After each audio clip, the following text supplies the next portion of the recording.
Hey, what's going on, everybody? Welcome back to Auto Transport Intel. It is Thursday. It is noon Central Time. That means it is time for Dispatching Live. This is where we look at the load boards. We talk about dispatching for carriers, whether you're a dispatcher or a family member of a carrier or a carrier, owner operator, you're on the road, you're looking at the load boards.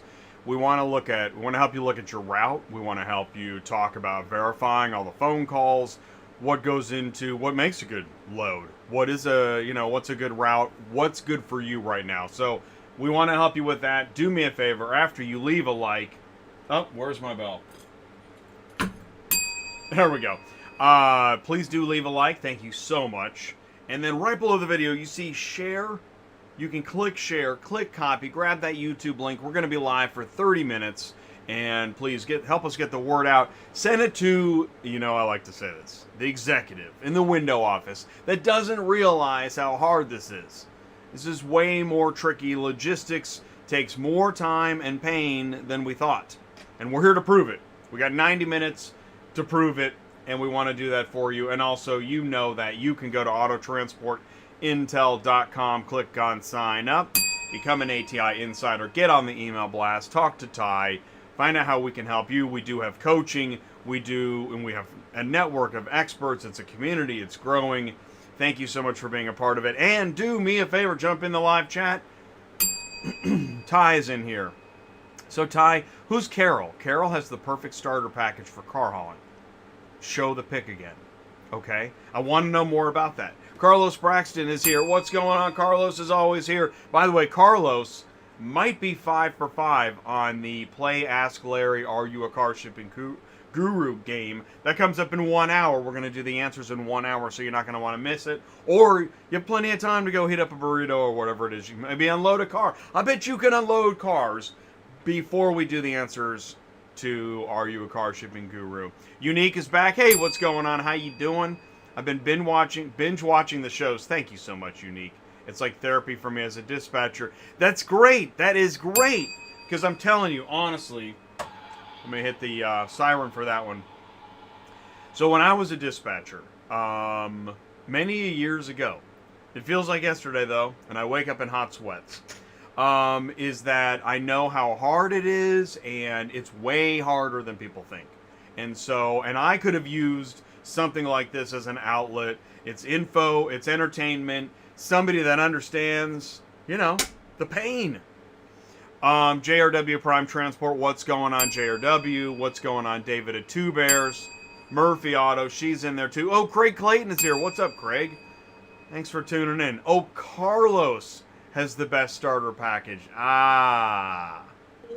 Well, you know what time it is? It is time to say hello to Sue. Sue, can you see us? Hey. Hey. I can't see you for some reason, but I can hear you. Oh.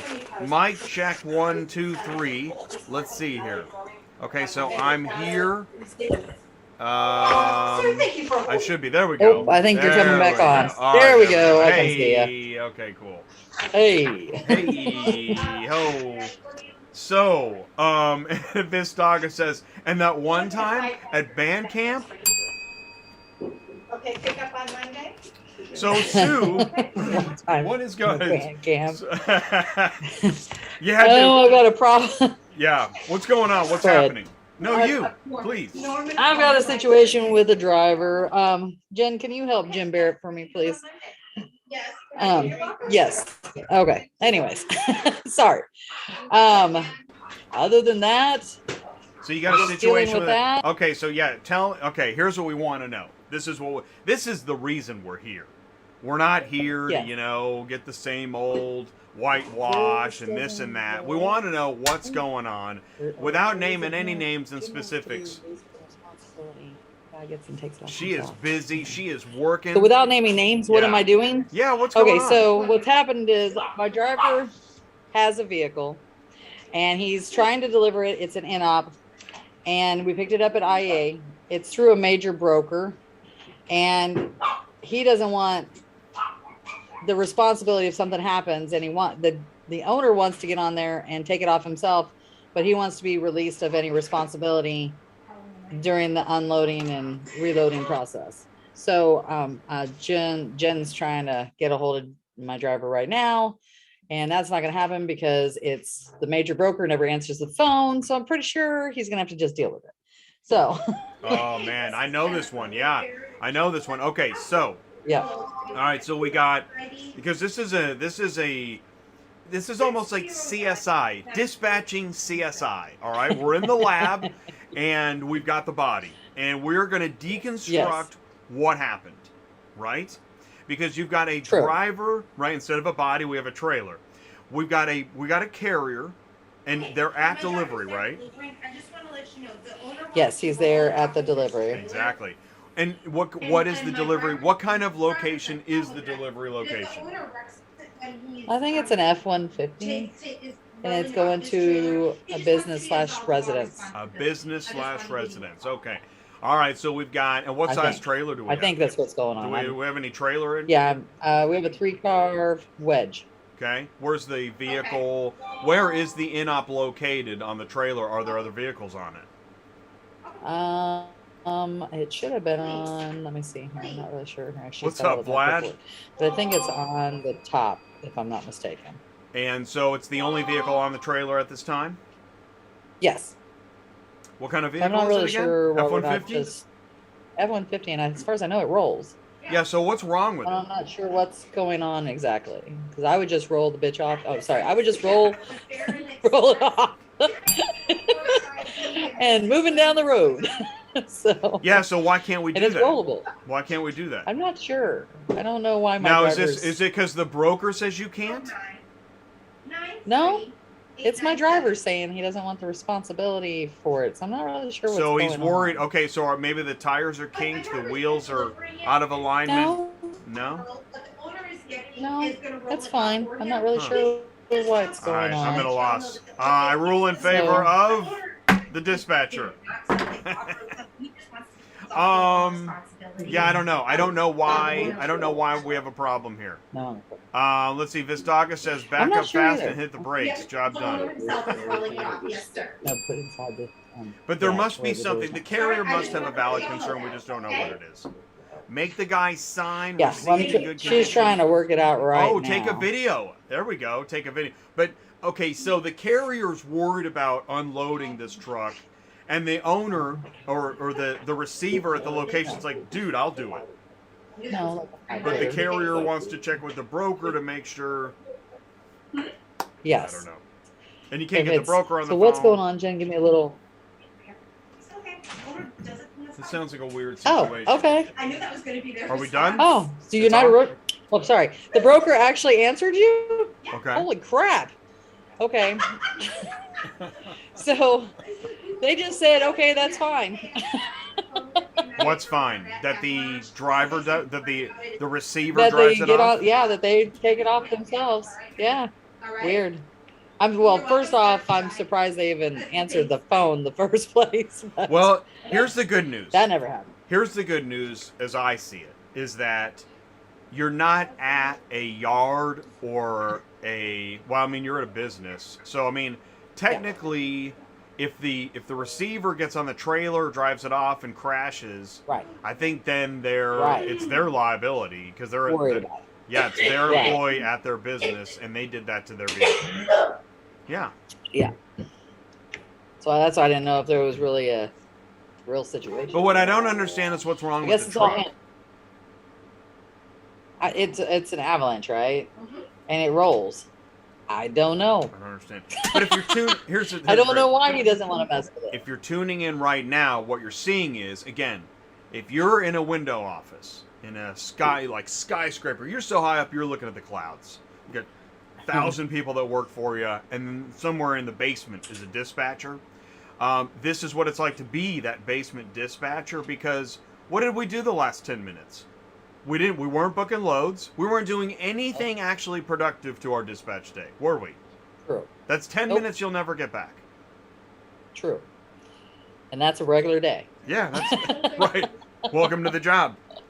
Now get back in the basement. Hey, how are the loads? What's the load count? What's going on? Okay. So the load count is at 39,133. We were at $39,572 last week, so we haven't really gone down that much. Okay. And I have a feeling it's either going to be about that next week or maybe a little bit higher. I don't think it's going to go down. From what I'm understanding, and I don't know if you've heard this, but all of a sudden we're coming up with lots of cars. What's going on? Do you know? We're Like coming there's up. more cars. What do you mean we're Yeah. coming up? There's more cars listed Like on there's the load board more. rather Like than my. So That's how I can tell if there's more cars coming up is when my customers that are calling me for listing cars, they're finding cars to buy. And before they were having a heck of a time finding them. All of a sudden now I'm getting beat up with phone calls for cars. So there's more cars popping up out of the woodwork, and I don't know why or how. And they're used cars. Keep that in mind. They're not brand new. But all of a sudden I'm busy. Like last month, I was really slow for brokerage because nobody could find cars. And the start of this month, like I pay for only 30 listings for Central. I was done the first week. Like they were gone. Well, this is very interesting information. Yeah, it is. I don't know why, because all I kept hearing was the struggle was real and there was no cars to buy. Yeah, and all of a sudden now they're finding them. And even on car dealer inventory data, statistics, graphs, we're still at high levels of extreme values of older used vehicles compared to past valuations. Right. So the market hasn't changed statistically, but maybe that's it. But that's very interesting. I don't know. Maybe, okay, here's a thought. I don't want to sound bad, but maybe because now that people are not getting this extra $600 a week, they can't afford their cars and they're having to sell them. That's what I'm wondering. Well, that's what I'm thinking. Let's go ahead and touch on the stimulus stuff for a second, because it's still a factor. Are you saying that stimulus money has stopped? Right. Well, the unemployment stimulus money, I believe, has stopped. I mean, I know it has in Missouri. They stopped that in a couple months ago, June. I think there might be other places still doing it, but I'm not sure. See, I don't qualify for unemployment because I'm a YouTuber and they don't have that. Well, technically you are employed. Yeah, you could have still got it during that period. No, I don't. Yeah. I don't think I am employed, actually. You're self-employed, and you can be self-employed, and you could have collected that $600. Could have fooled me, but what I wanted to say though is that on the stimulus, here's what I don't understand. You'd think with the stimulus money, wouldn't it behoove everyone to pay off their debt? Because it seems like everyone's still in debt, right? Yeah, but I don't know if that would have been enough money to pay off anybody's debt. I think they would use that money just to be able to survive on, to be honest with you. Well, okay, thank you. That you just made my point. They're just surviving. Don't they still need jobs? Yeah. But the problem is a lot of them still won't go back. How? Okay. Well, that's what's so. And is it for the health and safety of COVID and vaccinations, or just it's happy hour somewhere? I don't really understand all this. I don't understand. I think some of it is happy hour somewhere. I don't understand how $100 increments of stimulus money changes the marketplace of what people are doing for a living. I actually don't understand that. I can't grasp look at it. So I don't. If you drive, I'll go to Branson, right?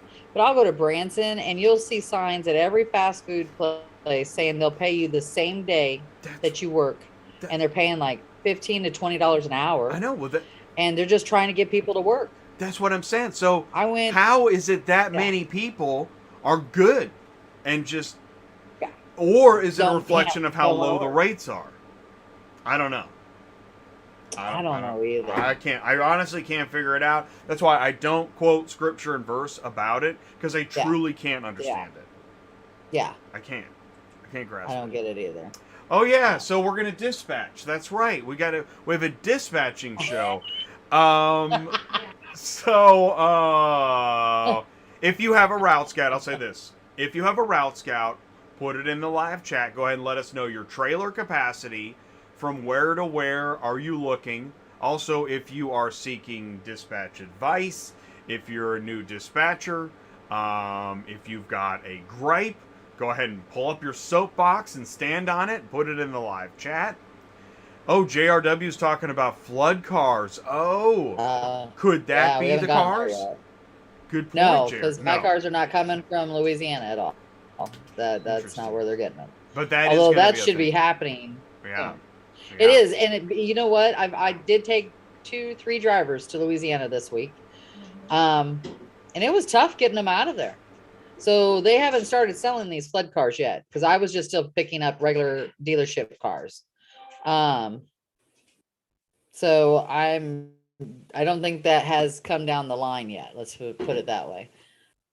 The flood cars and all that good stuff. And let's talk about this. So on the flood cars, let's go to all right. Hurricane Ida is over, obviously, right? Right. Hurricane Ida is over. But is it still flooded in Louisiana? No, I mean, it's not, because like I said, my drivers were just there. They went through New Orleans, Metairie, Hammond, Baton Rouge. Okay. I mean, those areas that he's going through were not flooded, but there's always a process for them to start paying out on these cars and salvaging them, taking them to Copart and IA. Well, and that's my point. So hurricane's over. Yeah. Flood is over. Now it's time for the insurance adjusters. Yeah. I mean, and that is a mountain. And then and then they got to start moving vehicles. So tow yards, are they going to have to clear out the arena again? Yeah. And then they'll have all these extra sublots and everything else where all the cars are. And I have a customer that I know as soon as those are ready to be sold, he's going to be buying them because he always does that. And he hasn't bought any yet. So that lets me know that they're not ready yet or they haven't started it yet. So on the money, Travis has talked about a lot of OE. A lot of people were given enough money to start their own business, pay off debt that was keeping them working. But okay, so he means like the loan that thank you, Travis. I appreciate it. SBS. Yeah, I think it's, yeah. But here's the thing. I was told on this whole SBS thing that you could not pay off the loans, it was explained to one of my drivers that he could not do that. And I said, well, that's not the way I understood it. They said that you could use it to help your business keep afloat, but you could not go pay off like your truck, your trailer, or anything like that. So he had denied the loan and didn't take it because they told him that. So isn't that odd? And I guess he talked to them direct. And I'm sure there are rules, limitations, etc.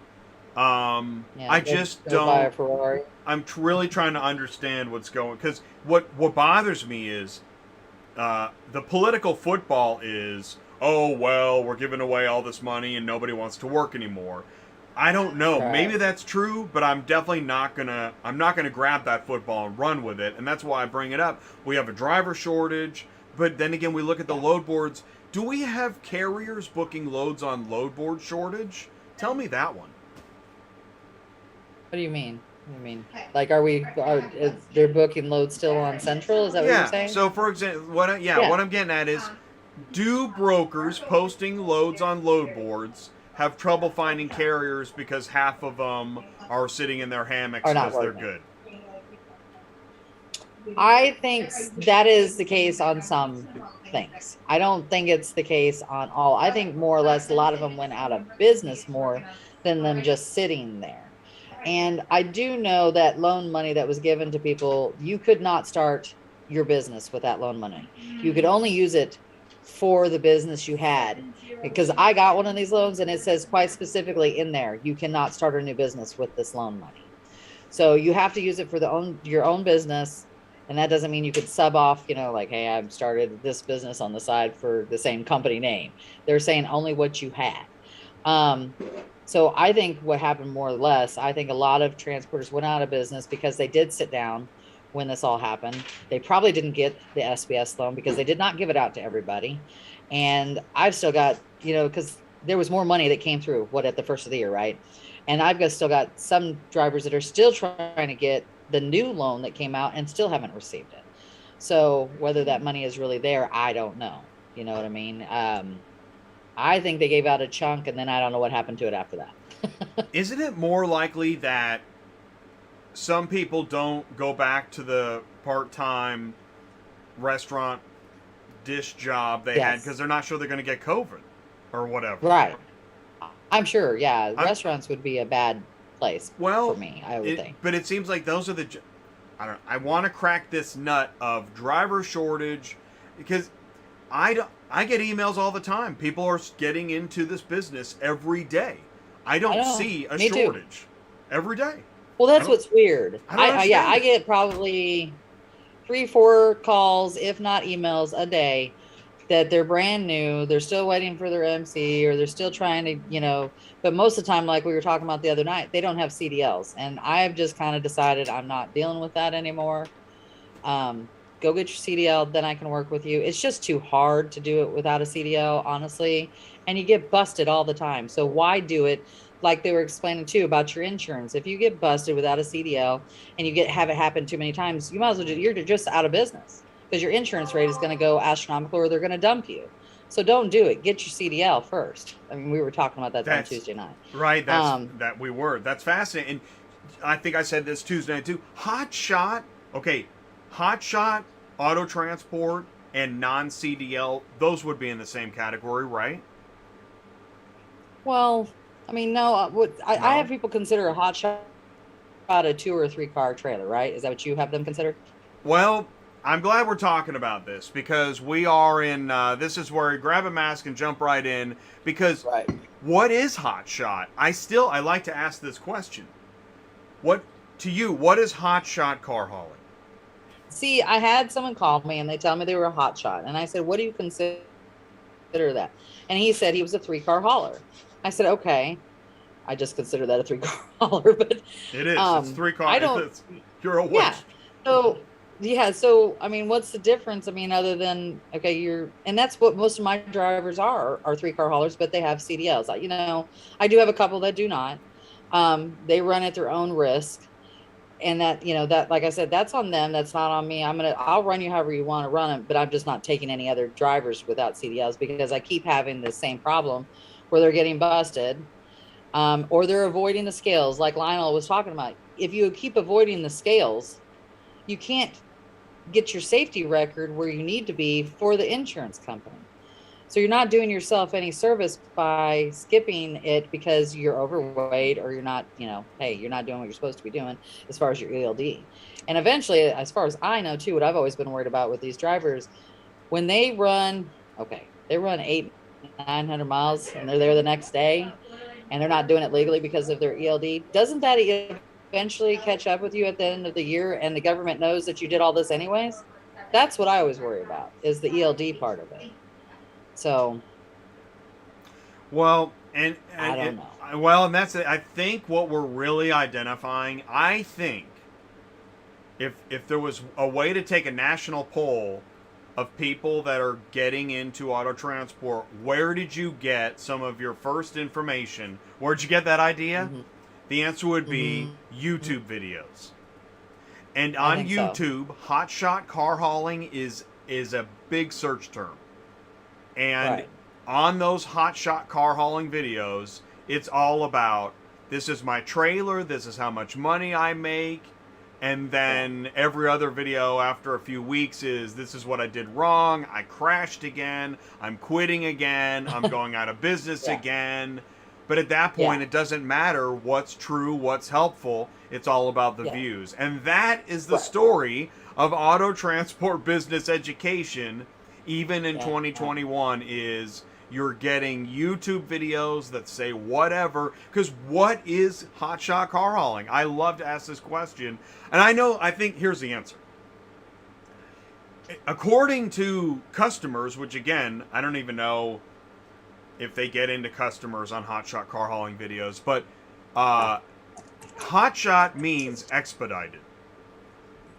That's Right. really what hotshot means. So if you're a 3-car and you're driving 1,000 miles, you're not a hotshot car hauler.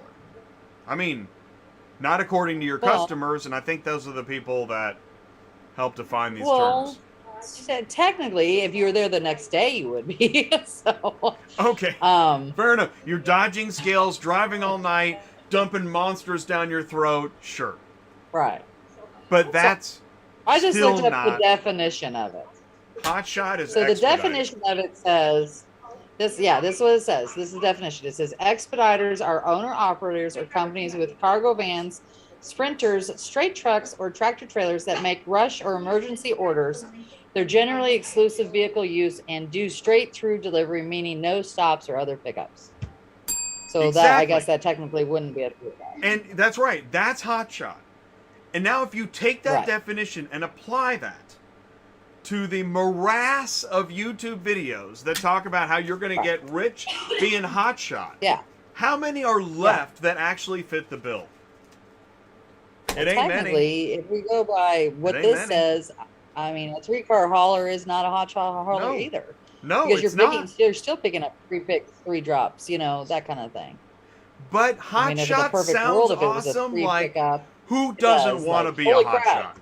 Yes. Somebody on here we've talked about before that does a YouTube video, and he was describing what he did as a hotshot, and his was like moving furniture or moving some product that's a local thing that they're taking it from point A to point B, which I guess technically, if we go by the definition, that would be it. You're doing a straight through delivery.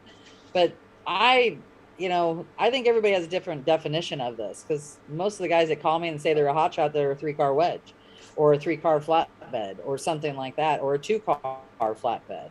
I've been getting a lot of calls for 2 cars a lot lately. And honestly, my 2 cars sometimes make just as much as my 3 cars because they can take bigger stuff. You know what I mean? And they move fast. Well, okay, so and there's another problem, is this concept that hotshot is where all the money's at. No. Right. No, I mean, I'm not going to say no because I don't do hotshot trucking. I've actually watched some hotshot trucking videos where they're literally moving, and it's not just cars. It could be an air conditioner, whatever it is. That's what I saw too. Hotshot. Furniture. Yes, exactly. It's something that needs to get moved. Actually, oil field guys, that's hotshot. That's what it said. It said the original hotshot term came from the oil field drivers back in Texas way back in the day. That's what it said.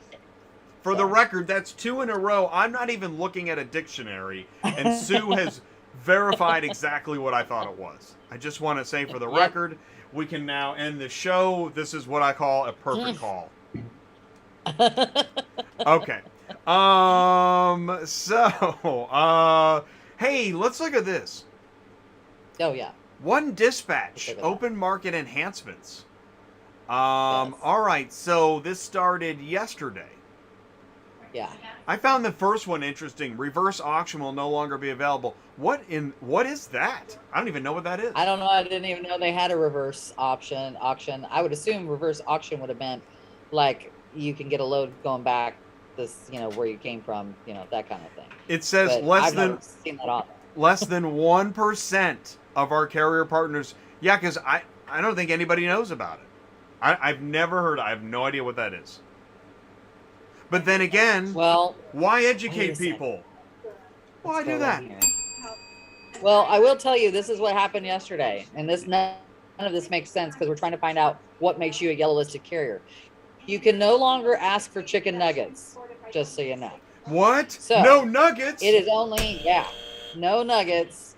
It is only you take the load or you ask for it in their hour-long span, and you know how that works. Hour-long span, they never answer you.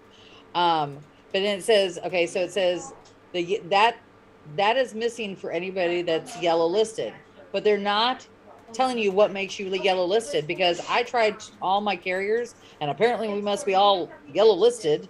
For what reason?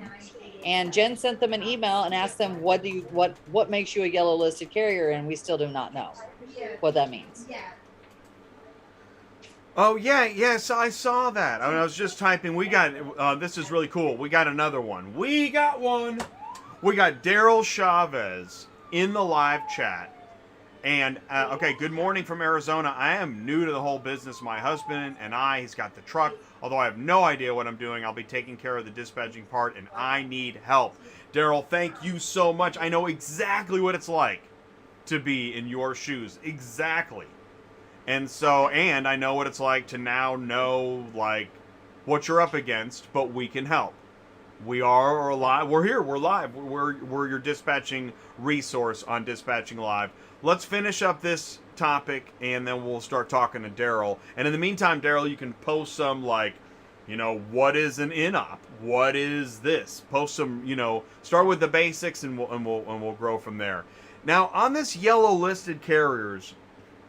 Okay, let's go to number 2 before we go to number 3. One dispatch will now use a distance-based logic to calculate delivery SLA. Is that service level agreement? Boy, oh boy, do people in window offices love this. Yeah. Yes, well, the SLA says that the PMR of the DDC means that the ROI of the CRM is ASAP DOA. All right, call me back. Okay, and so basically that's how SLA goes. Now, what does SLA mean? Service level agreement. Too much? Within 2 calendar days, delivery will be calculated based on distance. That's which means that what I'm reading is that it could go either way. After I just did this, it could mean they're going to be more reasonable with the time frames when you go to book, but I fear that that's not the truth. I'm taking it the opposite. Exactly. You know how when you go there and you go to book and it forces you to pick your pickup date, but the car's been sitting there forever because it's so cheap. The only future date you can book is 2 days ago. It's completely nuts and it makes no sense. I'd like to believe what they're saying is we're going to fix that. Yeah. But I fear that that's not even close to true. Well, I've got ready up, so when we get done looking at this, we'll go to the load board and kind of look. I think I'm reading it as will be restricted within 2 calendar days. So that means you can only book out 2 days in advance. But that's not new, is it? I don't, but see, well, no, one dispatch used to have, what am I thinking of? Well, you're thinking, I know what you're thinking of, where we have to go back in time. That's for somebody else. But okay, so for example, and here's the thing I don't understand about Ready. They will list a car, and I think I want to say 2 days is probably their window. But here's the thing. If the car is at some place and they say that you can pick up on Saturday, you can't pick it up on Monday. You get the car. I mark it pick up for Saturday. Okay, I'm just telling you what I do, just so everybody knows. But I want to pick it up on Monday. I mark it for Saturday. But I know I can't pick up on Saturday because it's at Copart or it's at Carvana. There's places I know when I look at these cars that I know I can't pick them up on a Saturday. It's just not possible. So instead of trying to call Ready Auto and have them change the dates because this is a computer system, this isn't real people, I will take the load for Saturday. Then I go and verify that, I'm right. I can't pick it up on Saturday. I'll go change the dates and say, they're not open on Saturdays. I have to pick it up on Monday. I've never had an issue with that. And if you have to take time to call them, the car's going to be gone, just so everybody knows. So you got to do what you got to do. And I think that may be that 2-day calendar day, but I thought we've always been kind of in that 2-day calendar thing. The only thing I ever have a problem with is when they say this has to be picked up on this day only, which you'll see at the top of the screen when you go to get the load, and only that day. So then you can't take the load because you don't want to really tick anybody off because you know they really want it picked up that day. But the thing about that too is, okay, so say it's at a repo yard. They never put on there the accurate things for repo yards. Like there's repo yards that you can only pick up Monday and Tuesday, or you can only pick up on Thursdays from 3 to 12 or 12 to 3 or something like that. They do not give you any of that information. And then you go to get the load, you find it out. I'll have to cancel it. I put on there the reason why. and they still don't update that information for the next carrier. That's where I think there's a glitch in their system, because now you're going to go through the same thing with another driver. And by the way, they get really ticked off at you when you cancel the load because you can't pick it up. I've had them literally call me and say, "Why did you take this load?" And I'm like, "Well, because I told you I was picking it up today. It doesn't say we have to give them a 24-hour notice. If you had put that on there, I probably wouldn't have taken the car." But a lot of times they'll put 24-hour notice on a dealership too, and that's not accurate either, because as we all know, most of the times you can pick up from a dealership Monday through Saturday on a regular basis. So now that I've run my spiel off there. Well, I'm drowning in thought here, because number one, are we one of the few places where people actually can find like reasonable pushback to all these idealistic, unrealistic views of how transport works? On the one hand, you've got all these clickbaiters about how you're just going to make a ton of money, and they don't care what happens to you and your business. Right. And then you've got all these, giant warehouses of posting loads with terrible information. Right. So it's like, right.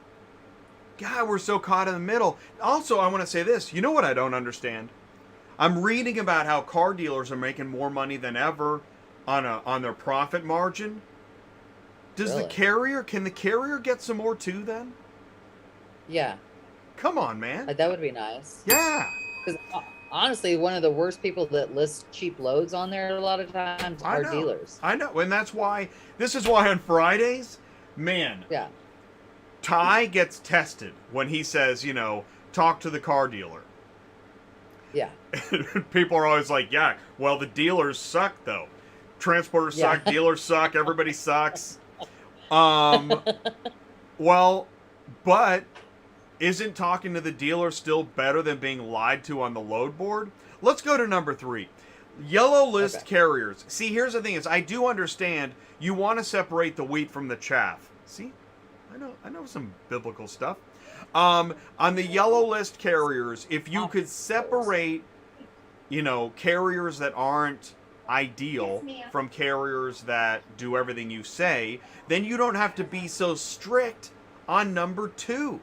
Because I think one of the reasons number 2 contains these constraints is what happens is, I know the car shipper needs to get their car moved pretty fast.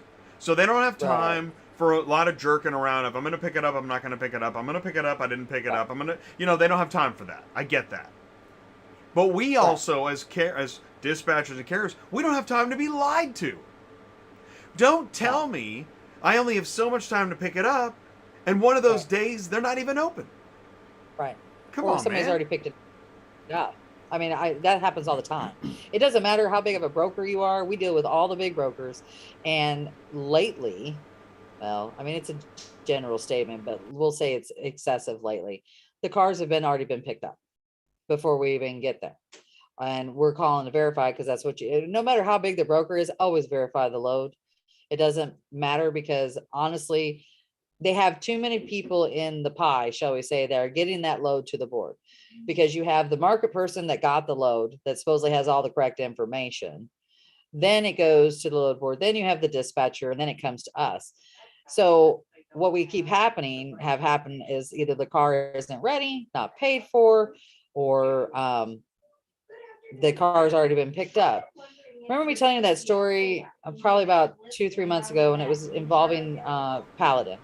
We had a load from Ready Auto that was picking up from, I believe, IA or Copart. We did not have the buyer number. We didn't have the lot number. So we could not pick up the vehicle. We called Ready, and they immediately are like, okay, we'll get back to you. And okay, so we know that doesn't work. I call the customer repeatedly over and over again to get this vehicle. He never answers. He finally answers like on Sunday. Did you pick up my car? Well, no, I didn't have a buyer. I didn't have a lot number. I couldn't pick up your car. Ready Auto had not the proper information, nor did they get it to us. So your car's still sitting there and you're paying storage. So that kind of stuff to me shouldn't even be happening, but yet it does all the time. Here's one that happens all the time. That's why. Can you do Georgia, Kentucky? What's going on here? What's going on here?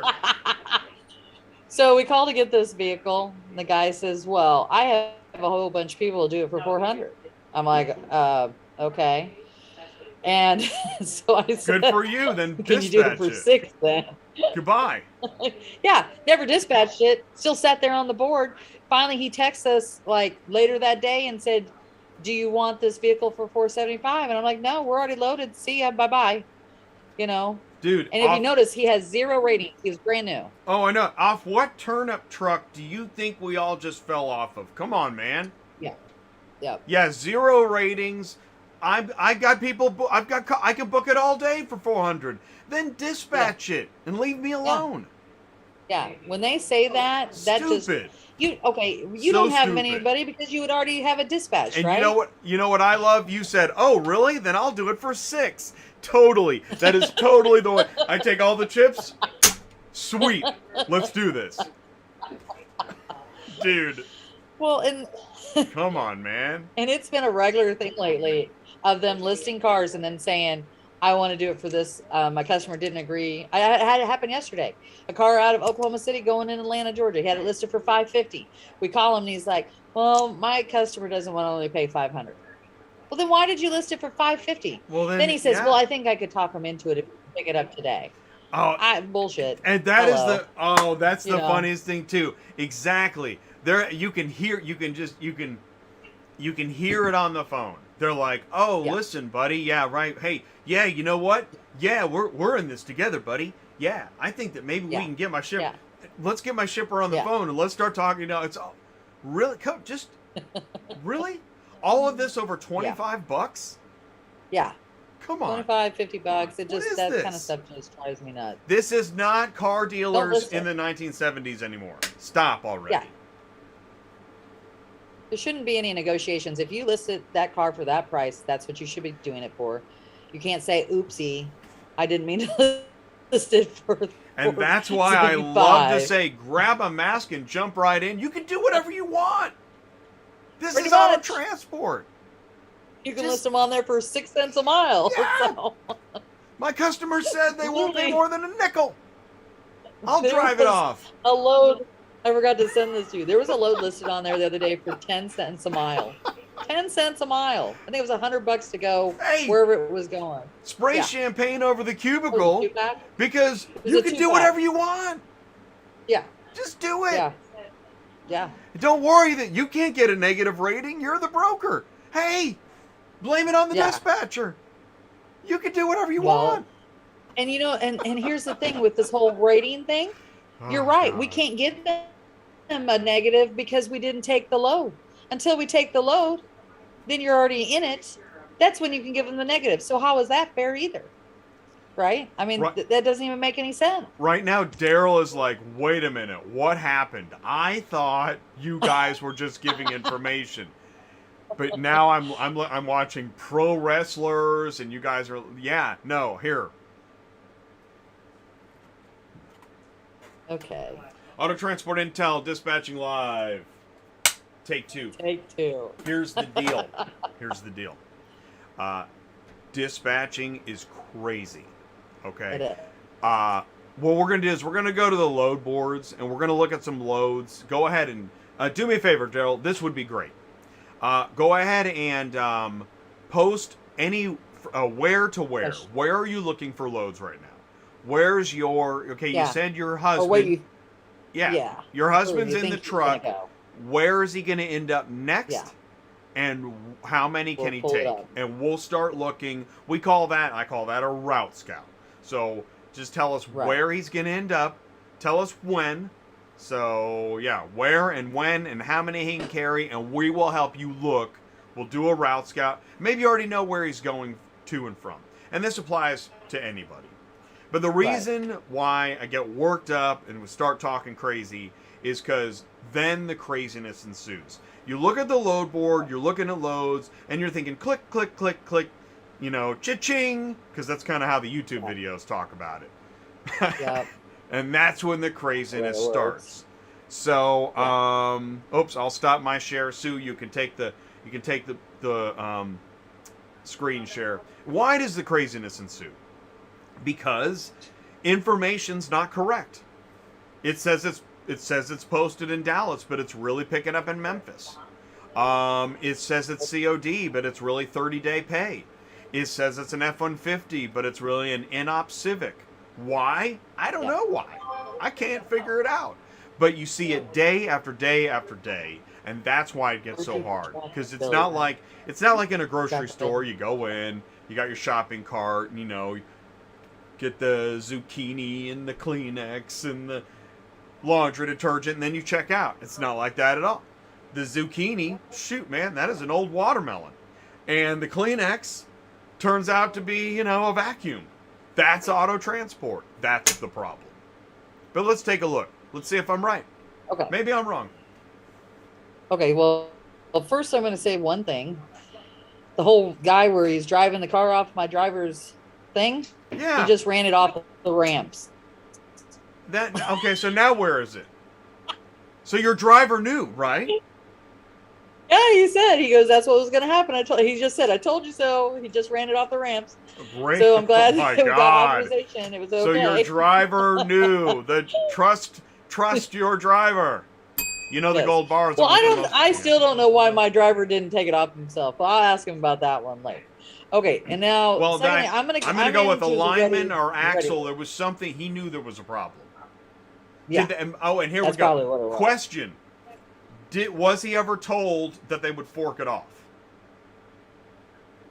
No, we were never told it would. It was supposed to be. Let me look at my paperwork. Hold on. Right. Let's go back to the paperwork. It was actually a run and drive. So it was listed as a run and drive. How Yeah. was it? It was in what listed way as a was the run and vehicle drive. loaded on the trailer? Winch? I had him put it up on the very top spot. Did he But drive here's it the or thing winch too, it? just so you know, no, because IA always loads. You know, IA in Copart does not let you. It was an let you touch the IAA vehicle. Right. listed as a run and drive. Now Could be a here's the start thing: alert. when I tell my drivers that they run and drive and they don't, they need to let me know. This guy did not let me know, or he didn't check it. One of the two. I'm not sure. Haven't gotten that far with it yet. But anytime they don't run and drive and it's not rollable, your driver has to tell you this information so you can handle it before they get to delivery. So I'm not sure where that messed up, but either way, he did not let me know that it didn't run and drive.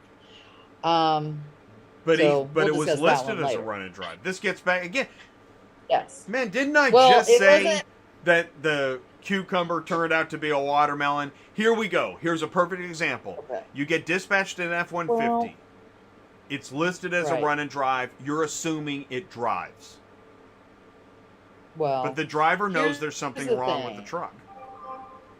right. Or he didn't. I don't know. See, this is the thing. That's why we verified.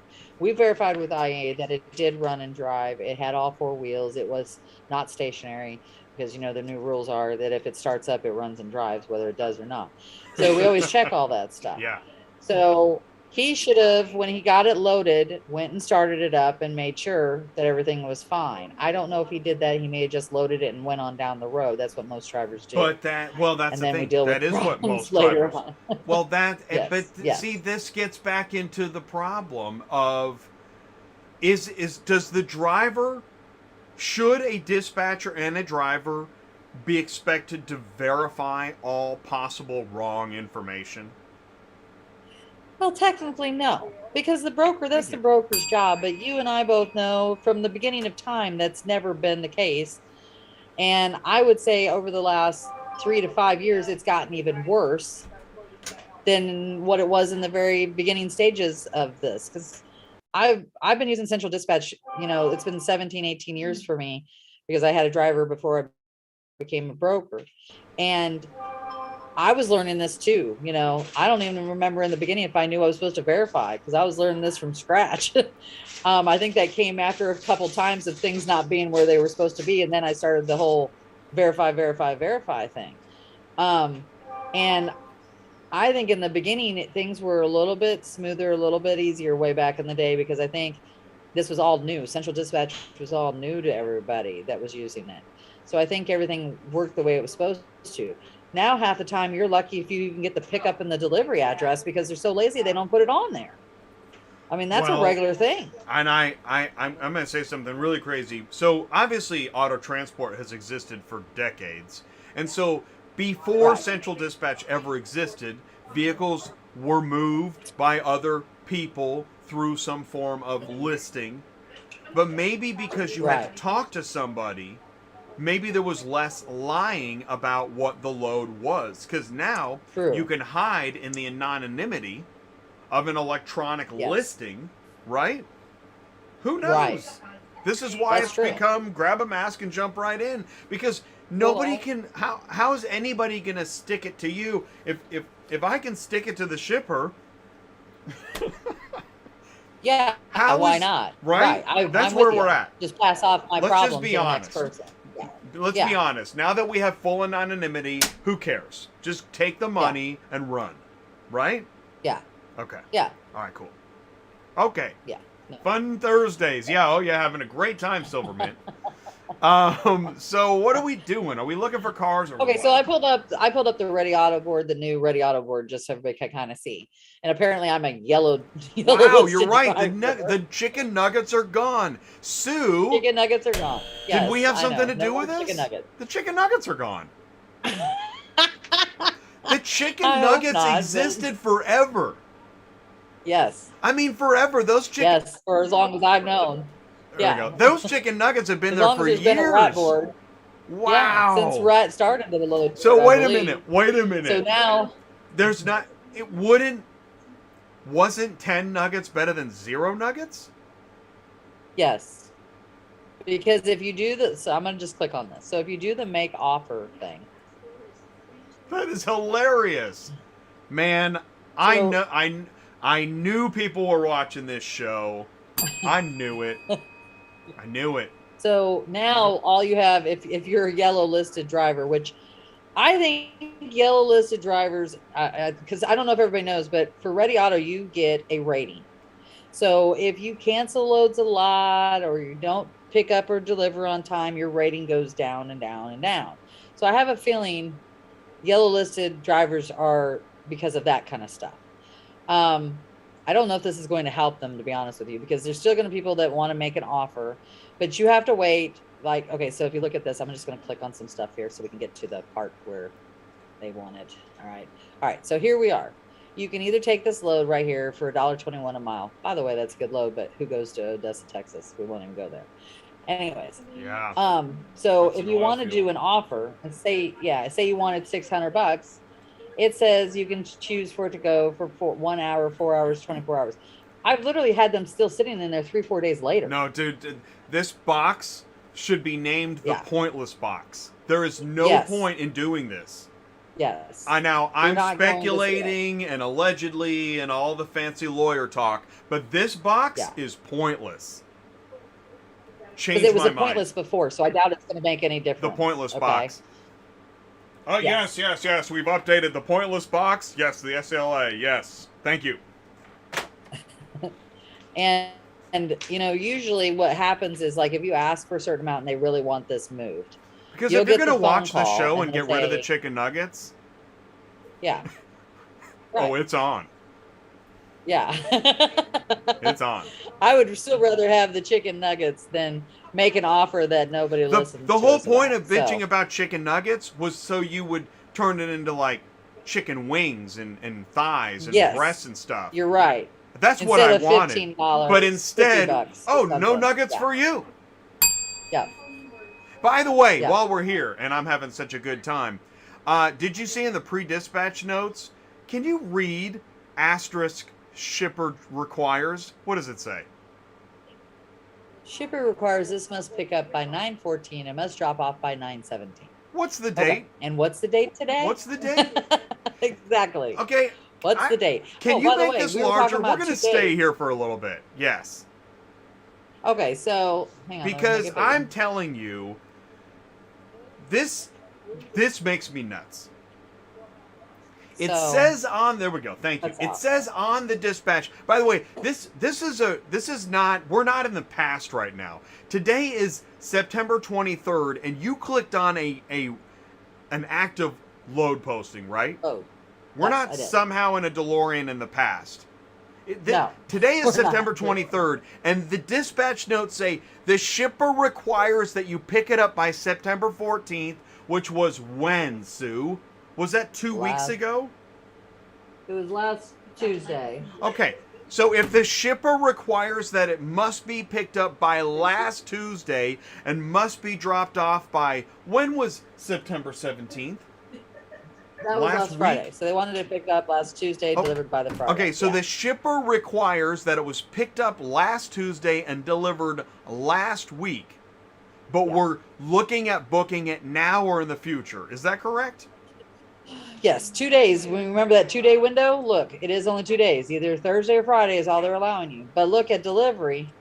You can deliver all the way up to Monday. So in what way, if the shipper requires that it must be picked up by last Tuesday and delivered by last week, in what way are we adhering to what the shipper requires at this point? And by the way, why does the shipper require it? Because you let them pick something that wasn't real? What is going on? What is the deal already? I don't know. At what point have we defined who can grab a mask and jump right in? Is it the entire world that can grab a mask and jump right in because this is auto transport? I don't understand how there's no reality left at all. Yeah. I mean, and that's a lot of times you see this on here a lot. I mean, I will still all take the loads time. I got so tired of it. Well, and this is what I've had happen before too. I've taken a load like this, right? And you find out the car's already been picked up.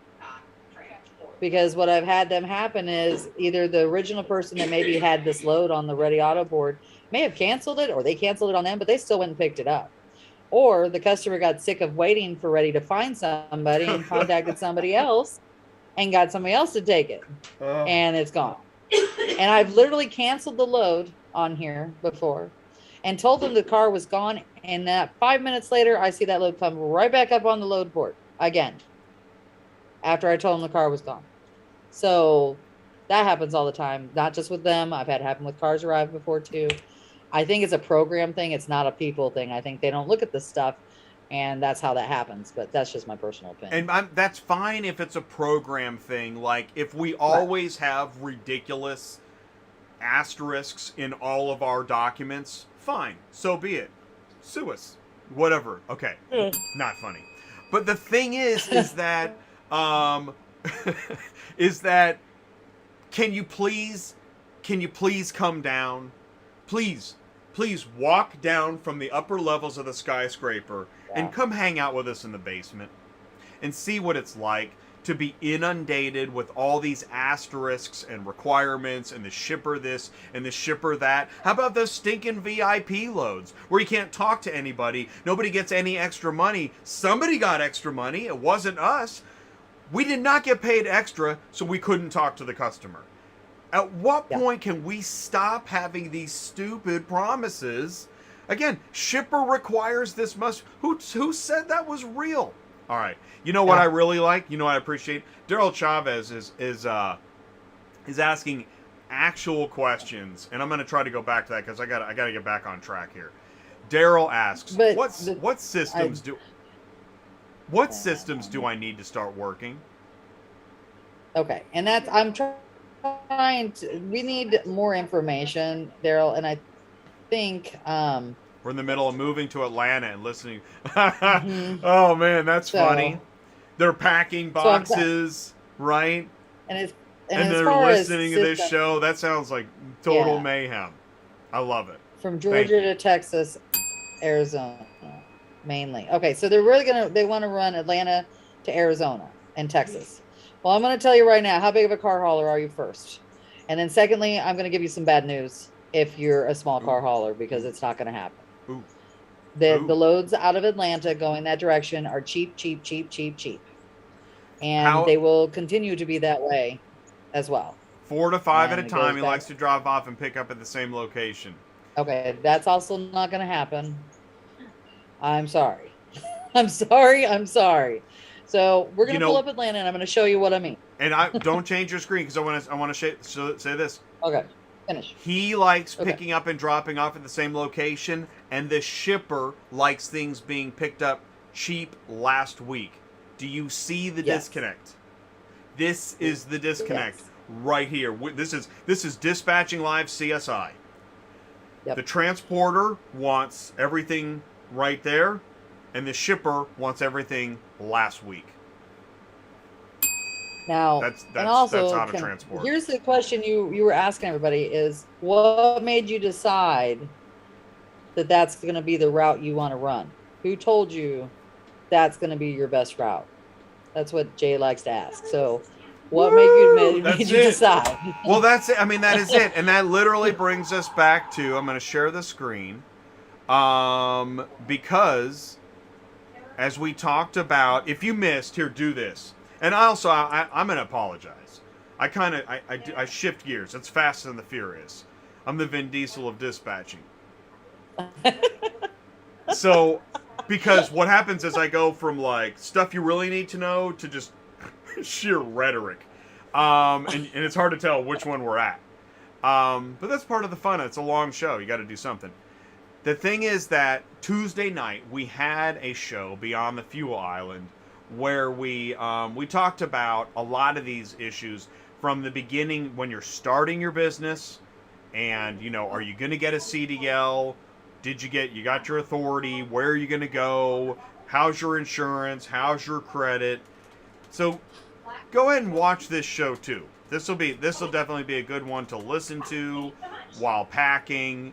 If you've got time on your hands, and but essentially Sue is hitting on the point, because this goes back to where'd you get that idea?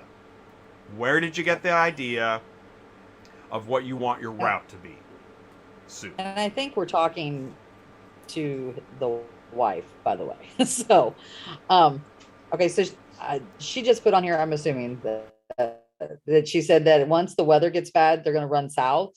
Also not a great idea. So south to me means Florida, and Florida is not good either. So, okay, so we're going to look, She is going to start throwing boxes if you don't chill out. Pretty soon. I'm sorry, I'm not trying to burst anybody's bubble here, okay? I'm just trying to be realistic so that you know what you're getting into, because this is a tough business, and if you choose a route that you're not going to make money on, then you're not going to make any money and you're going to go out of business. So this show is the opposite of like all the other videos. I think that's why our views get suppressed by machines. It's like no. Clickbait. Go with the clickbait. All right. Can I share my screen again then? I'm ready. Oh, yeah. Yeah, please do. Thank you. All right. Well, so we're going to start. I have 3 pages up. One's Atlanta going to Texas, one's Atlanta going to Florida, and one's Atlanta going to Arizona. Now, don't get me wrong. You're going to have sometimes this will work out for you, but definitely you're not going to find 4 or 5 packs for your driver, because they're going to pay so crappy you can't afford to do them. So we're going to start with the first one, which is going to Texas. Now, if you're going to do Texas, don't do Houston. Just pre-warning, don't do Houston. You will never get your driver out of Houston. And even if you want to go Houston, Arizona, they will be on there, but the rates are really crappy again. So we're looking, I've got 60 loads, and I put in no parameters, no minimum amount of money, anything like that, or like a minimum of 2. I just put in Atlanta going to Texas, period. Okay. We've only got 60 loads. That should be your first thing of being scared right there. All right. So let's look. We're not going to Port Arthur. Port Arthur is going to be literally right next to Houston. Don't do it. All right. And that's a 2-pack and they're INOP. So, and that zip code is Mannheim. That might be the Mannheim that loads. I can't remember. But still, you're dealing with 2 INOPs that are quite large. You have a Tahoe and a 1500. I don't know what kind of trailer you have. If you have a trailer that is a 5-car mini Kaufman, no, that's a big no on those right there. If you will tell us what kind of trailer you have, that will help you as well, by the way. All right. So then we've got Laredo. No, don't do Laredo. Just skip that over. Forget it. Forget about it. Anyways. All right. We got a San Antonio. It's paying 58 cents a mile. We have a Dallas, 57 cents a mile. These are actually paying decent for Atlanta because usually you don't see that. It's more in the 30 to 40 cent range. We have a Cartersville that's a fork on, fork off going to Dallas for $700. It's a 2,500 though. That's really good rate actually, especially if they're forking it on, forking it off. But that's only going to work on most 5 cars cannot take that kind of stuff just because it's too heavy. It's going to be on their top. You'd only be able to probably take 4 units total. Houston. Here's another Dallas, and that's a motorcycle. Here's another San Antonio, but if you notice, it's down in Warner Robins. Also, just for your knowledge, this green bar up here, this is the latest loads in the last hour that are brand new on the load board. Just because I know you're not used to the load board, that's what you're looking for. All right, then we've got another Houston. Here's something in Athens, which is way far away from Atlanta as well. And look, it's double brokered with run buggy and dash. How lovely. And here's another 2-pack for Masney. There's 2 Hyundai Sonatas. They're only 47 cents a mile. Then you've got a Nissan Rogue. That could go with it. It's going into Frisco, though, so it's a little bit off the Dallas track. First class is on here. I'm not going to make a comment. Moving on. Houston. Like what I was talking about, Houston. Look, 38 cents a mile, 3 vehicles. Stinking red load. That's a 3-pack. Yeah. It's a 3-pack, but it's paying crap. You don't want to do it. Plus, Houston, you're going to get the same kind of money out of there. You cannot survive on 38 cents a mile. It's just not going to work for you, unfortunately. That load would probably be made more for a 910, to be honest with you, and I still wouldn't like it. Let's see. We got Longview. Longview's on your way into Dallas, so it would work. But technically, that 52 cents a mile may look cherry, but if you have to go the rest of the way to Dallas, you have to add in that extra 100 miles, at least 100 miles. I think it might be a little bit more. Then it reduces down your rate. It's not really 52 cents a mile anymore. Hey, I want to jump in. Okay, so I have an announcement.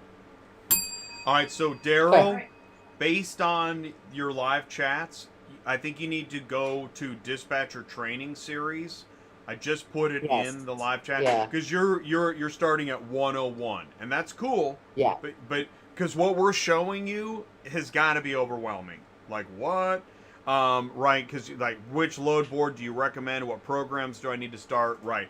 And in Dispatcher Training Series Part 1, I talk about your workstation, right? Your computer, your monitors. You need a mouse. Yeah, no problem, Daryl. We understand. You're literally at ground zero. You just walked in the door, and it's day 1. Yep. And so what you can do is go to Dispatcher Training Series Part 1. It's on YouTube. It's free. Now, here's the bad news. It's 10 hours for all 3 parts. Each part is about 3.5 hours. That's a long freaking time. But there is so much to know to really ramp up, because you have to understand, what are these locations, what are these vehicles, what are dimensions, types of payment, types of brokers, what am I looking, and you got to understand, your route. You got to be thinking ahead. And you asked a good question.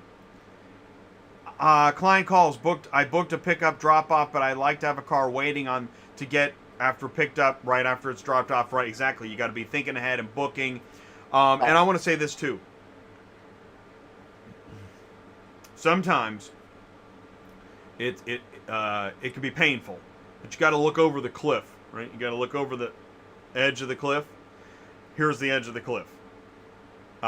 Sit down and look at what's the cost of the truck, what's the cost of the trailer, what's the cost of the insurance. Add up all the expenses of this business, and when you see that giant number, you'll realize that when you see these numbers, they can only be so low before you're giving away that truck one bolt at a time. Right. In all honesty, before she even starts, they need to figure out what they need per day to keep themselves at a minimum on the road. And that includes a certain percentage for breakdowns and repairs and maintenance too in that figure. I mean, it's a business plan, and a lot of people don't do it, but you really need to, because you need to know what the end game is. Like, one of my drivers came to me and said, I need a minimum of $1,200 a day. Okay, I'm going to shoot for over that, because a minimum means you're just scraping by. You're not making anything over the top of it, right? So you need to figure out what that break even point is for every single day your driver's on the road. And then you need to exceed over that. Otherwise, you're not going to make it. He's right. You're going to, one bolt at a time, you're done. One bolt at a time. And I learned that from I think might it was make an it a insurance year. guy. I think Rich Brett. And so, Arrow, I want to say this too. Now that I've, like, I've turned, you thought this would be like, oh, this would be a nice training show, and it's turned into like a horror film. Soak it in and consider it, because what we've done is we just opened your eyes to something you didn't see on the other videos. I mean, there are useful things on some of those videos, but overall, they're just this. Welcome to Auto Transport. You're now a hotshotter. Woo! All that stuff. And then they quit, and everybody quits, and then they make another video about quitting. But here's what you want to do. Now that you have new information, soak it in. Have a margarita. Keep packing. Yeah. And here, and also, keep in mind also, this is an earn your stripes business, okay? You cannot haul for everybody that's on this board. You either have to have so many ratings, you have to be in business for so long. Like, for example, we're looking at this Assertus load right here. You have to fill out a huge packet. You have to have at least 20 ratings, and you have to send them pictures of your truck and trailer and have the proper amount of insurance. Now, if you have a 5-car, you need at least $250,000 in cargo insurance and $1 million in liability. If you do not carry $250,000, good luck. Most big brokers are not going to let you haul for them at all. The little guys, they don't care as much. The big guys do. So just make sure you have that. I also have a list of what the big broker requirements are with the links. If you want me to send it to you, send me an email at murphyautotransport31@yahoo.com. I'll be more than happy to send it to you, so you have something that you can look at to kind of guide you through this a little bit too. And here's the thing. Here's what to know. On this Jetta at that level of business, you won't make any money on this car, and that's okay with many brokers, because they're looking at a 9 car that just needs a spot they got to fill.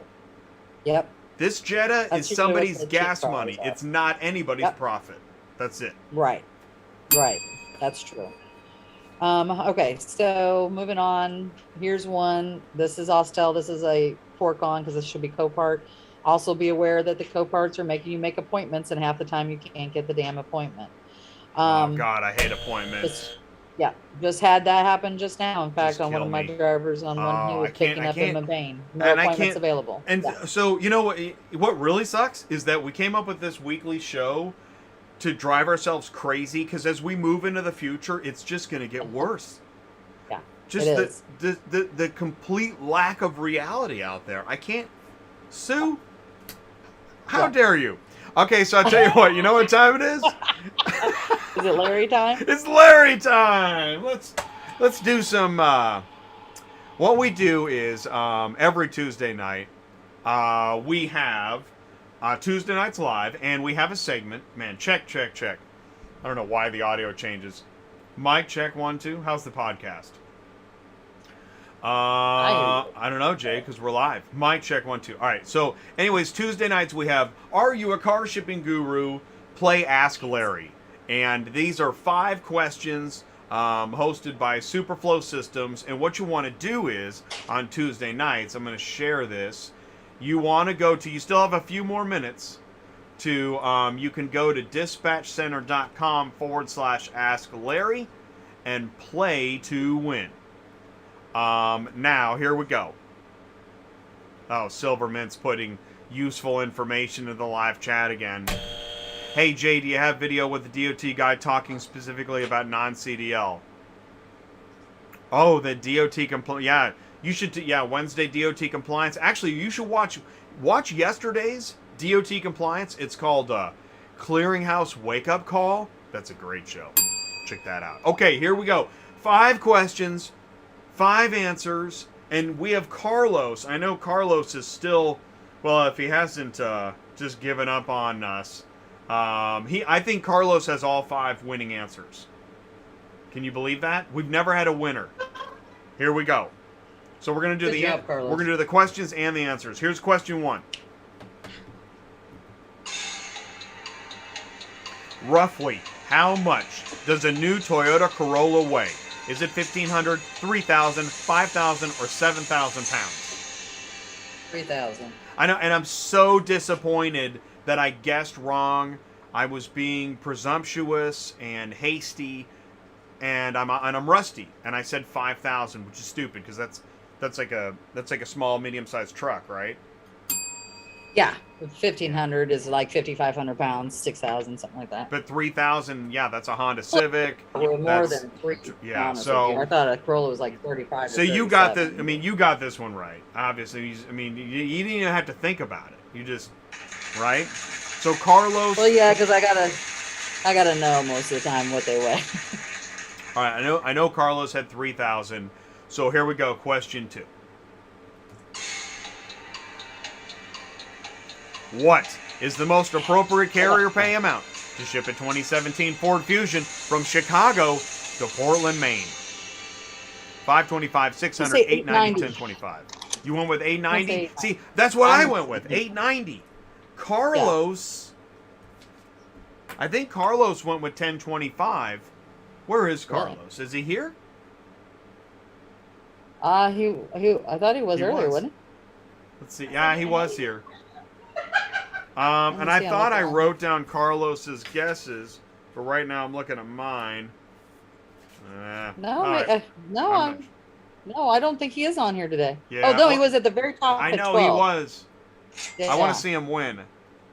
Okay, 890. So we did get 890, and I have a feeling he might have said 1025, but he can let us know.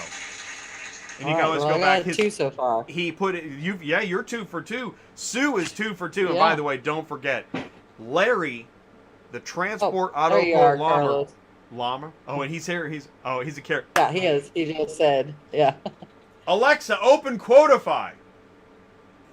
Alexa, transport auto quoter. Go to transportautoquoter.com if you want to learn more on how to price these vehicles right.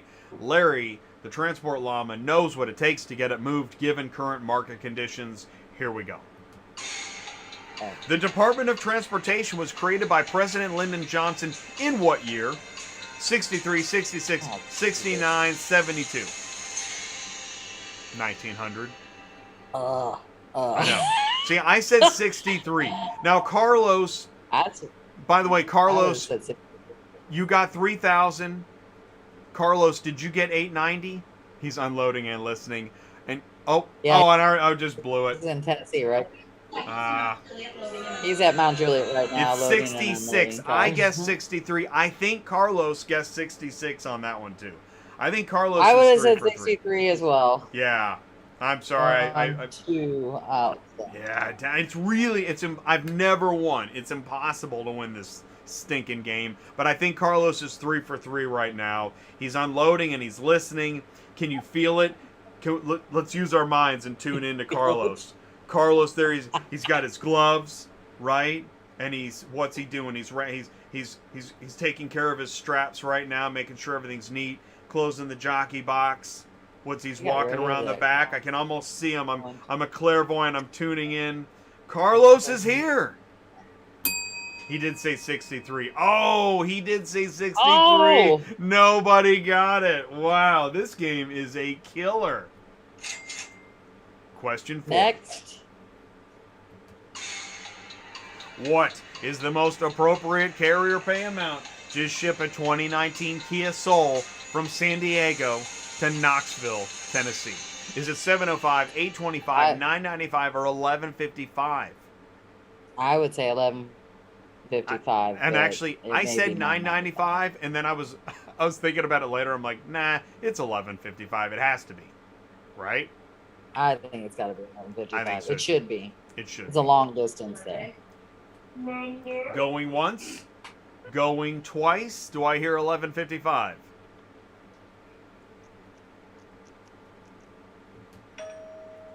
You got it. Yes. Yes. All right, I got I'm three so glad you did. so far. All right, so All I've right. already missed 2, so I'm out of this. You've only missed 1. Carlos has missed. Carlos is wrong too. He picked 995 he missed 2. So Sue is the leader right now. Wow. Wow. All right. Do I win like something really big? Well, no, because you already missed 1. You win something small. Oh, okay. Okay. All right, go. I always win something small. All right, here we go. I win a cardboard cutout of myself. Okay. Which of the following is considered to be an adverse driving condition by the FMCSA? Is it snow? Is it fog? Unusual traffic? Or all of the above? I missed I this think one it's too. all of the above. I know, and I think Carlos said the same thing. See, he did. I said fog. I didn't think it through. You know what threw me off is unusual traffic. Because, like, you know, how dangerous can unusual traffic be? But that might be an adverse driving condition for a trucker. Right? All right, well, let's see what it is. I would think so. Here we go. I think you're right. I totally think you're right. Yeah. Yeah, it's all of the above. I got 4. I'm doing good. Yeah, no, that is 4. If you get 4 out of 5, that's very good. Sweet. So, we might upgrade you to winning something medium. I told you, a cardboard cutout of myself. We all want that. We all want that. Okay, it is now time for Mug-O Problems. This is the only show. I don't know. All right, here we go. Mug-O Problems. They're falling everywhere. This is a dispatcher's mug. These are dispatching problems. Oh, this is a serious problem. Everyone thinks, in fact, like the world, thinks you should only work for one carrier, yet no one wants to pay you enough to only work for them. It's the absolute truth. There's no way dispatching can be illegal if you work for more than one carrier, because if you only work for one carrier, you're going out of business. Right. Which maybe that's the point. There is no love for the dispatcher. None. The job is a killer, and people want to tell you you're breaking the law. It's the nuttiest thing. And you know what? I'm now positive I'm right about this, because if with all of the lies and the BS out there in the auto transport pro wrestling arena, no wonder dispatchers are illegal. They're the only ones trying to talk sense. Okay, now I've gone too far. That can't be true. Sue? Yeah, it's true. Anyways. She verified. She verified me. All right. So what is Carlos? Okay, Rex. Oh, because of that's the unusual traffic. Unusual traffic. Yeah. Matthew Bryant is calling out. Oh, Matthew's like Carlos said 1025. Interesting. Thank you, Matthew. By the way, before I move on, I just want to look at. I don't think I missed anything. We talked about the dispatch changes. All right. I'm passing it back to you. We'll go for another 5 or 10 minutes. What do you got, Sue? Okay. Well, we're going to continue helping her out here, just to kind of go over this stuff. All right. So we just went through Georgia to Texas. I'm almost through the list. As you can see, it's mainly either Dallas or Houston is what you're going to see the most of. Okay. And like he was just saying, you can't afford to do this stuff at these rates. I've got 3, 4, 5 drivers that live in Atlanta. I do not do this route at all unless they're paying appropriately, and as you can see, they are not. I'm going to finish up, as you can see, what the average is for going to Dallas. It looks like it's anywhere between $400 to $500. San Antonio is running about the same, and that's still too cheap. And Houston may pay you well, but you're not going to get out of there for any kind of rate, and I don't even see it paying that well. Let's look at going to Arizona. There's only 3 loads going from Atlanta to Arizona. That is horrendous. That tells you you do not do this run at all. And as you can see what they're paying here, you got a Jeep Cherokee paying $1,000. It's at Cartersville, which means it's a Copart car right there. Okay. Not that that's an issue, but if you're a 5-car hauler or 4 or 5, you can already see you don't have enough loads on there. It may take you 5 days to get that driver loaded with decent loads, and you don't have 5 days. When your guy's got to move, you're starting him on Monday, you're loading him on Friday. I doubt you're going to come across more loads. And none of these, I mean, the only one on here that I would take right now is the Jeep Cherokee, because you've got one going to Tucson. You can come in from that direction and do that, but that's a big old boat. That 1989 Cadillac Eldorado is huge. And then the Chevy Trax is way too cheap. So right there, don't do that. Let's go to Florida. There's no anchor load. There's no load where you go, yes. There's no gold bar in there at all. And we call them gold bars, anchor bars, whatever you want to call them. Here's to Florida. Now, what I will tell you about Florida is this. Coming out of Florida is probably worse than what you're going to see us going down there for. So unless it's snowbird season, and if you don't know what snowbird season is, that's when basically the old folks go from Florida to upper New Jersey, Pennsylvania, New York, Minnesota, or vice versa. And right now is not that time. Let's look at these real quick here. And I really, when I send my guys to Florida, if I do it, first off, if I do it, I only usually send them as far as at the most Tampa. I do not go Miami because the loads are just crap. So do Orlando or Miami. Do Orlando or Tampa. That's it. And do not book them that way unless you've already got them booked out, because otherwise it's a real pain. I have a driver that lives in Florida. We struggle every single Friday to get him loaded for Monday. And sometimes part of Monday is built in to load him out of there. And if you take packs of them, they're like 35 cents a mile. You can't live on that as a 5-car either. Sorry. All right. So look, we have Tampa from Athens, $275.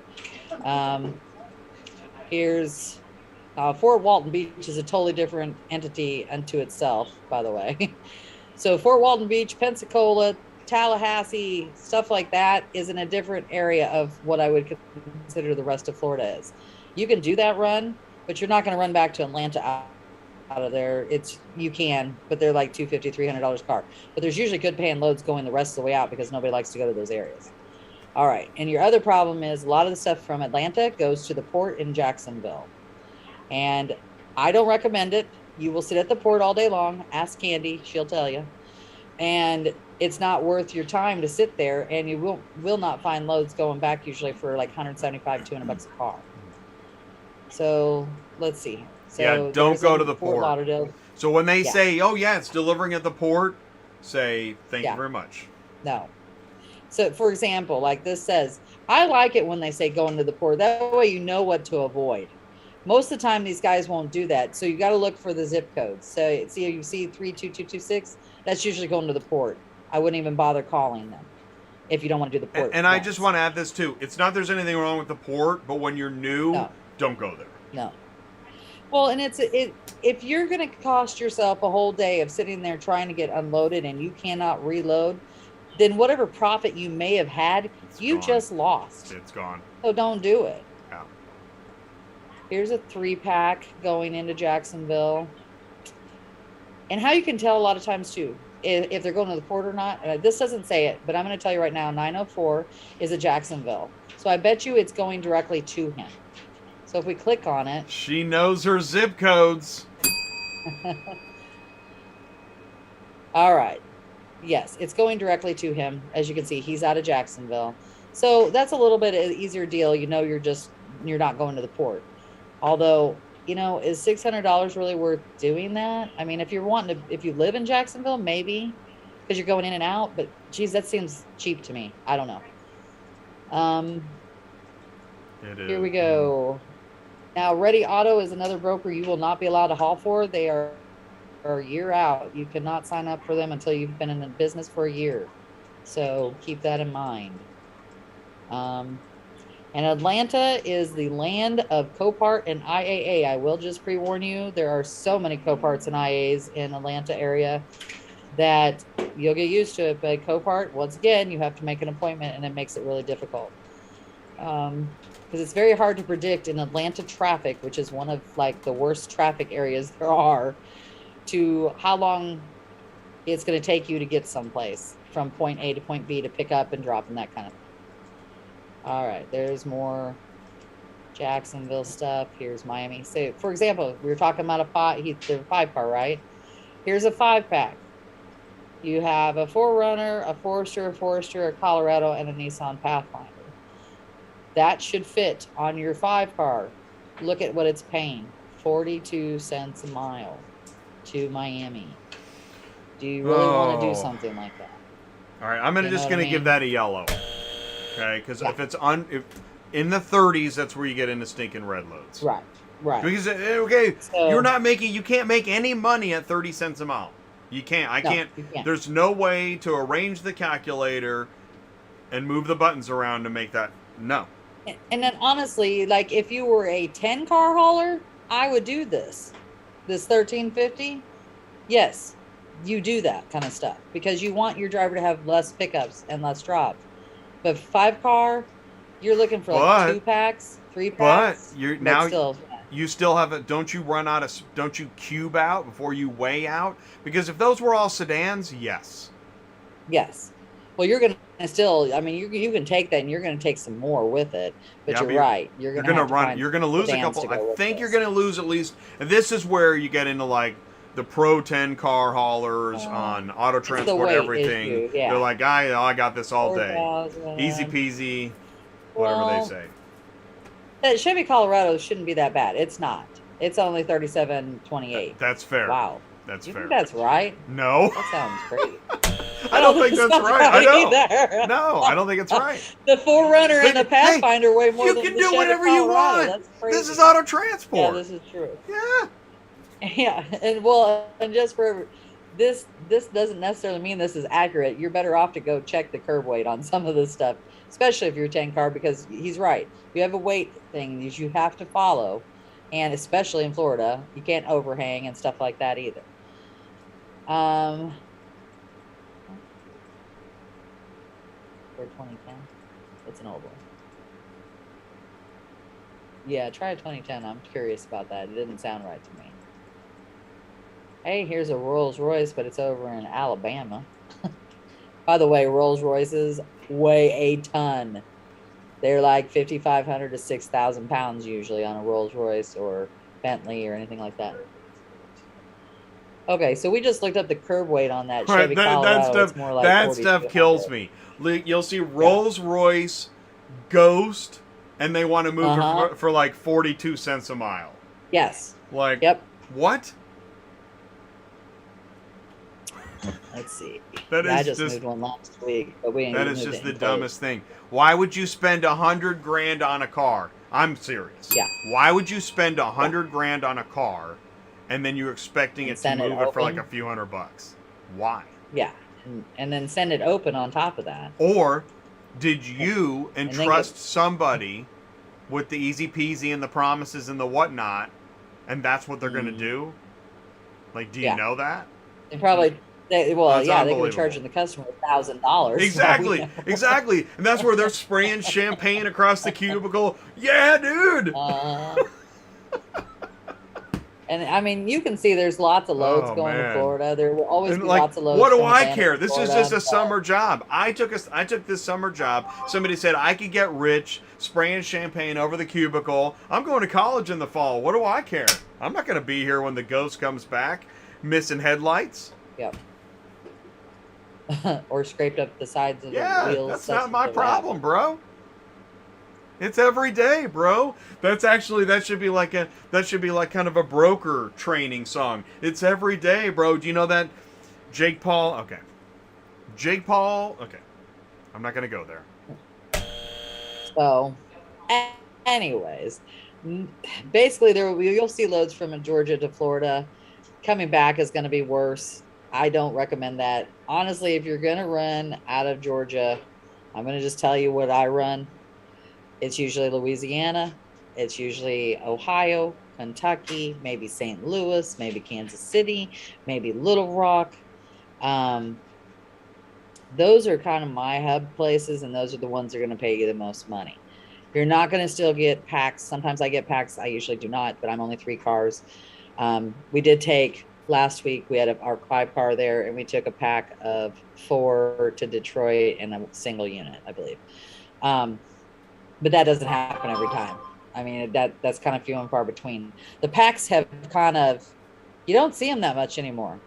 If you see them, you're lucky.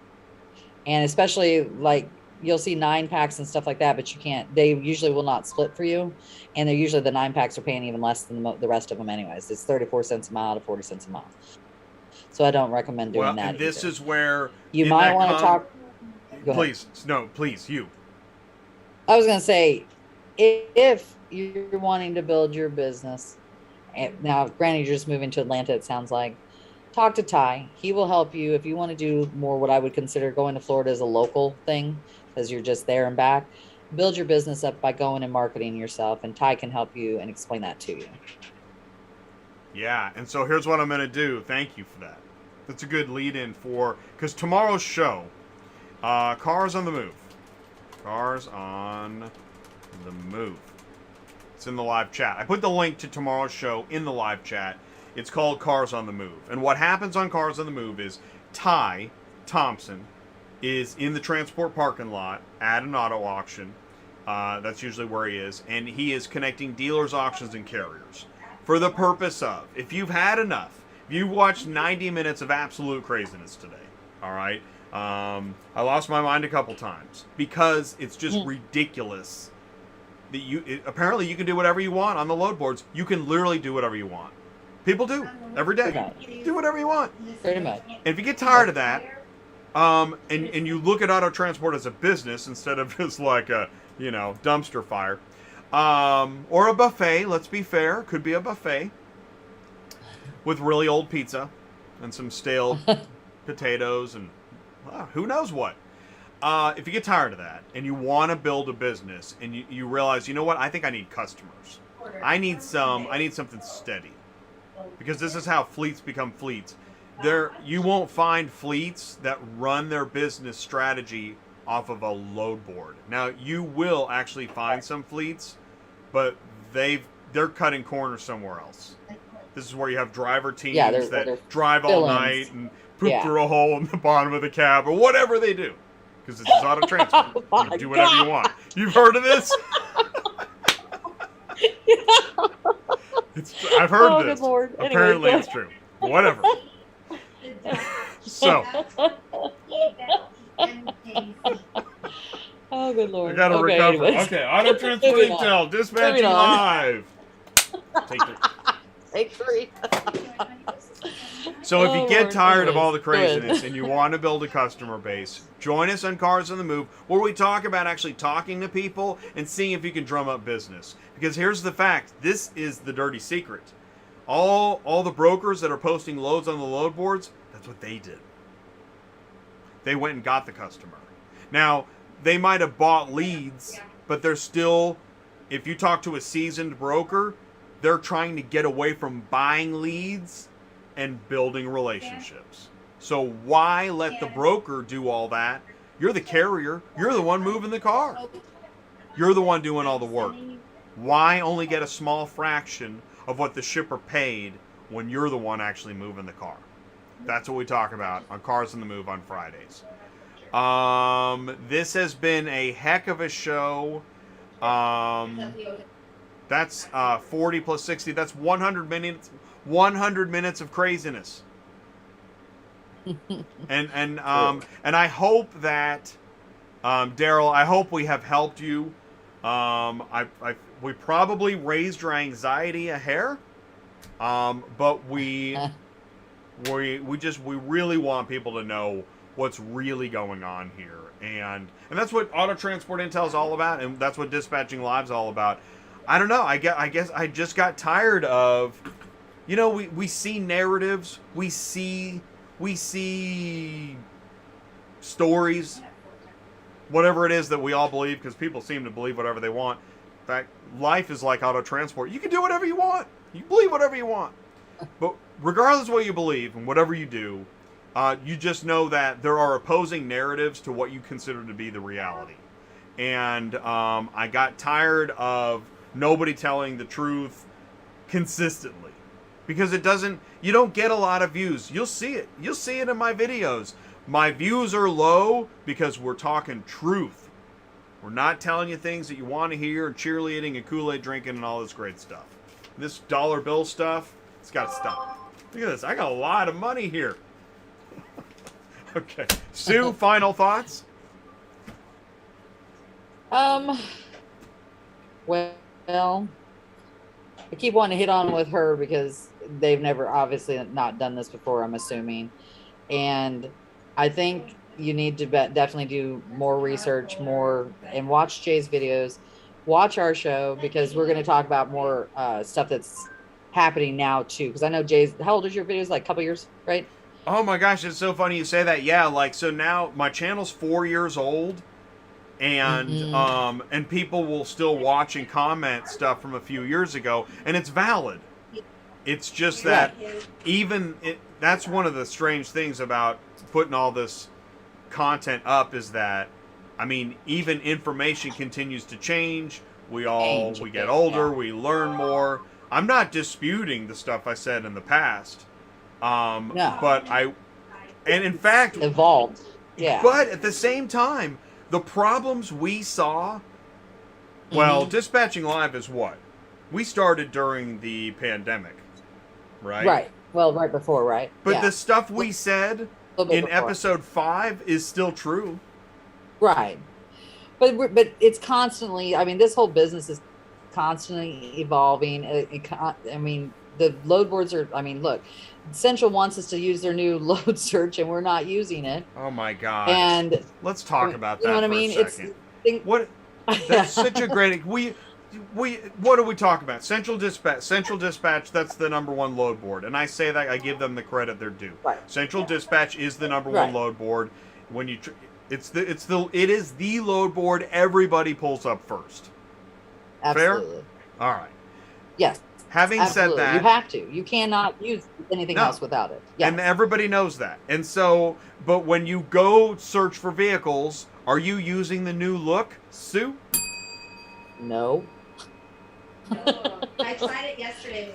Do I have to? And so not yet. I mean, goodness. Aren't we using the new look of other software? I mean, I just updated Zoom the other day and all kinds of other stuff. I'm using the latest version of most other software, but are we using the latest version of Central Dispatch Load Board? No. Why is that? No, we aren't. Why? It's way confusing. It really is hard to see what you're looking at. You have to click and click and click to get to stuff that we're looking at right here, right now. And for us to look at the same thing that I'm looking at, we would have to click how many times, once or twice, to find out what the broker name is or what their hours. Oh, I'm sorry. They don't even have their hours on there or something like that. They don't tell you whether it's Eastern Standard Time or not. You have to look to see what kind of the vehicle is, the weights of the vehicles, that kind of thing. You have to click, click, click. And the same thing when you're doing your search engine, you have to do it totally different than what we're doing now, still with a bunch of, not clicks now. You have to go to different pages, or whatever you want to call it, sub pages of the main page to get to your filters and stuff like that. Where right now, I can go in here to pull up this page and I just scroll down and I click on what I want and I move on. So that's why we're not using it. Plus, it's still not accurate with the information that we need to make sure that we can take loads and, that kind of thing. Just like I said, if car moving professionals, this is the one on my screen right now, right? It says they're 8 to 10:30 p.m. Eastern Standard Time. On the new look, it doesn't tell you their Eastern Standard Time. So unless you know that phone number, you could be calling these people, way early. If you're on the California time, you're thinking they're open at 8, and you're really calling them at 6 a.m. in the morning. That kind of thing, I guess, is I'm just trying to put into perspective that you have to know these things, and they still haven't corrected these things. And also just in general, going to the search engine and putting in your search engine is so different than what we're dealing with right now, and it takes a lot more time to do. And then what we've been having happen is all of a sudden it just takes our whole page away and we have to start it from scratch too. That's been happening a lot. I don't know if it's because they don't like us using the old page and then it switches us to the new page, but it's been happening every single day, at least 5 or 6 times a day. I'm losing my pages and having to start over. So And there you go. And so there's the question. I loved the one from years ago. Why are they forcing us to do this? Because this is auto transport. You can do whatever you want and nobody cares. Exactly. Nobody cares. I don't know why. I don't know why. The one they had way back was better. This one that they started, at least this wasn't so much different than what they've done now from this to this. Because I think the only thing they really changed to this one we're dealing with, like the old version, what they consider the old version right now, was instead of, I think they used to be starred for new loads. Now we've got the green bar. I think that was their main thing that they switched. Now we are completely different. I mean, beyond even being close to it. Here, because let's just look at the old load board, right? There's literally, I don't know where else you can go to regularly see it said what everybody else thinks. It's like there's two teams, and the team that makes up the rules gets all the attention, and then there's dispatching live, where we're shouting from the bottom of a well, and just somebody goes, oh, yeah, no, here's the well cover, and there we go. Never mind. Doesn't matter. Here's amazing. Our new look, and none of this totally matters. Completely pointless. Like that, you have to click on that to get all your information right here. What is -1 mile? What does that mean? What is that? I guess it's going less than a mile. It's in Alaska. That doesn't even make sense. It says it's going Alaska to Jacksonville, Florida. So that's completely off its rocker right there. I love it. I mean, I know. I'm okay, Jay. Let's be fair. Come on, Jay. Listen, Jay. We saw the show. We thought you were completely unfair. I mean, you were right about the SLA. What is it? The corner office. I think there's a glitch going on. Look at this. They all I have an amazing, huge corner office. It's amazing. It's incredible. But you're unfair, Jay. I think there's something going on. Look, these are all -1 mile. That makes no sense, for one. And then these say unable to calculate.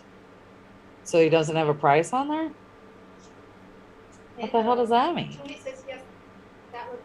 Well, obviously there's a glitch in there today. So I think there's a glitch every day on this one. But that's my favorite. But there's something going on. But my favorite is that when we saw it earlier, must pick up last Tuesday, must deliver last week. Oh, did you want to book that? Yeah.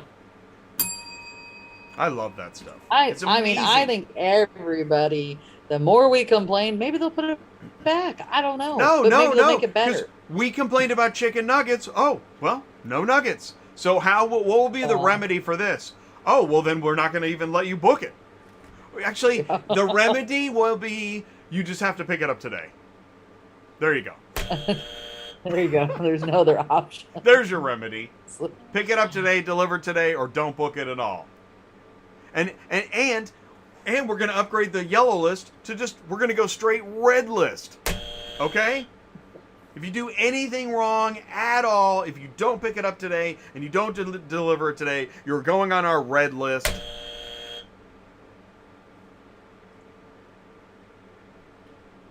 Something. It's not good. Let's put it that way. All right. I think we're done. I think we stick a fork in it. This show's over. Sue? Yes. Thank you so much for your time today. No problem. No problem at all. I enjoy it. Yeah, well, I'm not sure if I enjoy it, but I at least do it. Hey, this is the best part of my day, because at least I get to rag about stuff that I see every single day. Isn't that the truth? That's literally how dispatching works. If the best part of your day is bitching about, then that's, there you go. Yeah. And that's where all the money comes in, right? Man, I I wish I had time to count all the money. Somebody's making a video right now called "Wishing I Had Time to Make All the Money," or "Wishing I Had Time to Count My Money." Making it rain. You know what kills me? I just want to say this. I can't believe people are still making videos where there's a picture of them, still on the, really? You're still making videos where you're like doing a face cutout that you're freaked out, like I quit again. Oh my God, really? Oh my God, we gotta stop. Okay, Sue. Everybody at Sue's office, say goodbye, Sue. Goodbye, Sue. Thank you guys so much for tuning in. We'll see you next time. Peace out, everybody.